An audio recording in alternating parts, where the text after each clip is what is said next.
안녕하세요 여러분, 반갑습니다. 이영일입니다.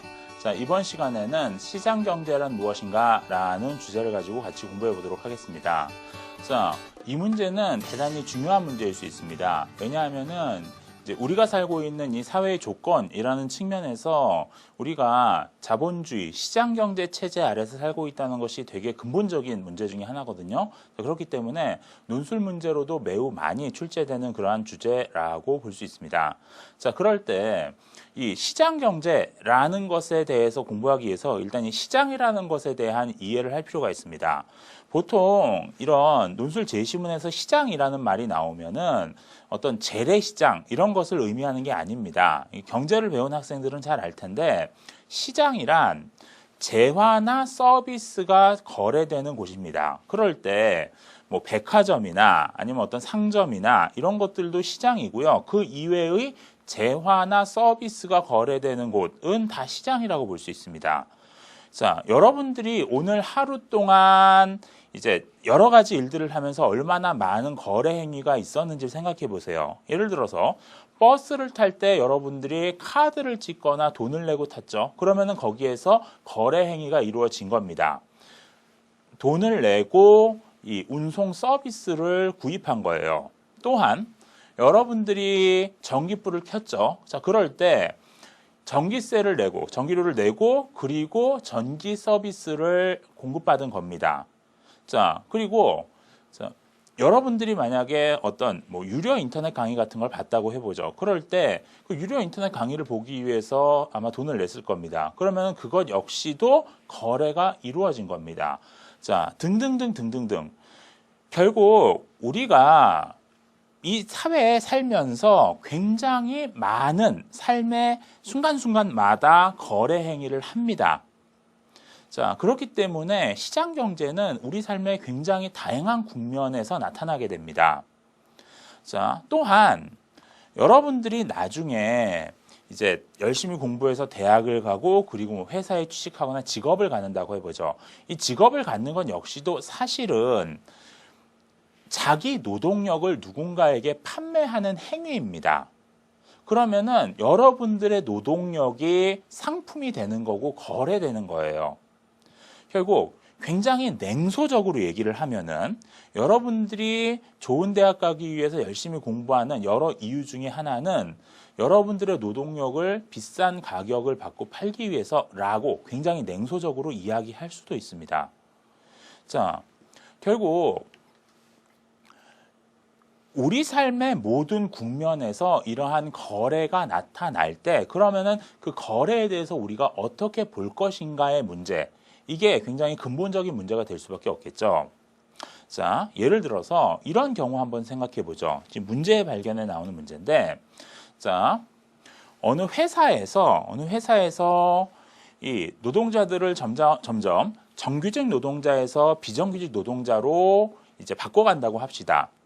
실제로 이 정규직 노동자와 비정규직 노동자를 비교해 보면은 비정규직 노동자가 더 낮은 임금을 받고 그리고 회사에서 필요 없을 때 계약을 해지하면 되기 때문에 그만큼 고용과 해고가 쉽습니다. 그래서 회사에서는 회사의 이익 추구를 위해서 비정규직 노동자를 늘리려는 움직임을 보일 수 있어요.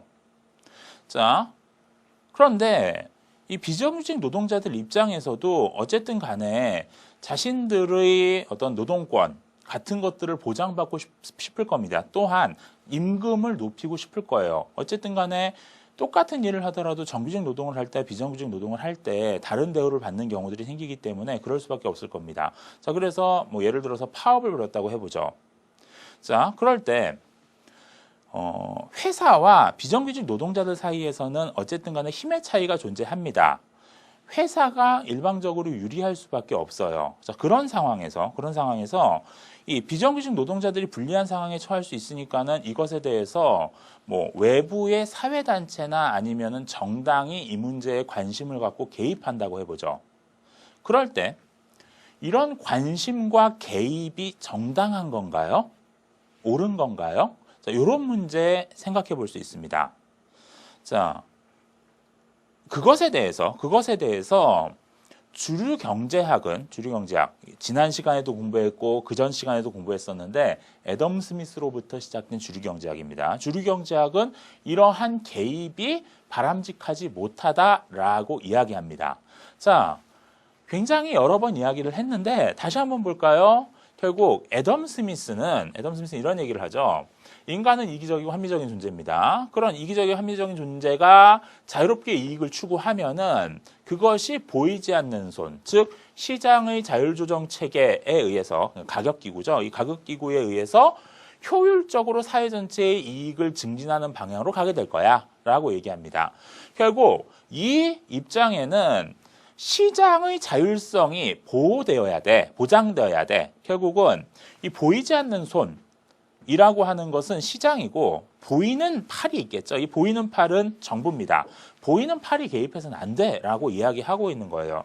결국 이 입장에는 효율적으로 사회 전체의 이익을 증진하기 위해서는 시장에 정부와 같은 제3자가 개입해서는 안 돼라고 얘기합니다. 그래서 약연국가론 같은 것들이 등장하게 되는 거죠. 자, 이 문제를 앞에서 봤던 이제 파업 문제에 연결해서 생각해 보죠. 요 입장에서 생각하면은 시장, 이 경제 영역에 대해서는 경제 영역의 자율성을 보장해야 되고 다른 사회단체라든지 정당이라든지 이러한 단체의 개입이나 아니면은 또 다른 논리, 이 이익의 추구라는 효율성의 증진이라는 이러한 논리 이외에 또 다른 논리가 개입돼서는 안 돼. 예를 들어서 정치 논리나 어떤 윤리나 이런 것들이 이러한 경제 문제에 개입해서는 안 돼라는 입장들이 나타날 수 있습니다. 자, 그러니까는 주류 경제학의 입장에서는 아까 봤던 그러한 구체적 사례에 대해서 이런 입장이 정당하다고 이야기하는 겁니다. 자, 이게 이제 하나의 입장인 거죠. 자, 이 주류 경제학의 입장에서는 시장 원리가 존중될 필요가 있어라고 이야기합니다. 그럴 때 그 시장 원리라는 게 뭐냐? 어쨌든 간에 우리가 시장에서 이렇게 자유롭게 거래를 하는 이유는 이 공급자와 수요자, 이 시장에 참여한 사람들이 그 거래를 통해서 서로 간의 이익을 증진할 수 있기 때문이야 라는 거죠. 자, 그것은 국내 시장에서의 시장 참여자뿐만 아니라 국제 무역의 경우에도 마찬가지입니다. 국제 무역의 경우에도 결국은 서로 이제 거래하는 상황 속에서 모두 다 이익을 본다라고 얘기하는 거죠. 자, 그렇기 때문에 이런 시장 원리가 보장돼야 돼. 예를 들어서 FTA, 자유무역 협정 같은 것들이 맺어져야 되는 이유도 이쪽 입장에서는 그렇게 얘기를 합니다. 결국은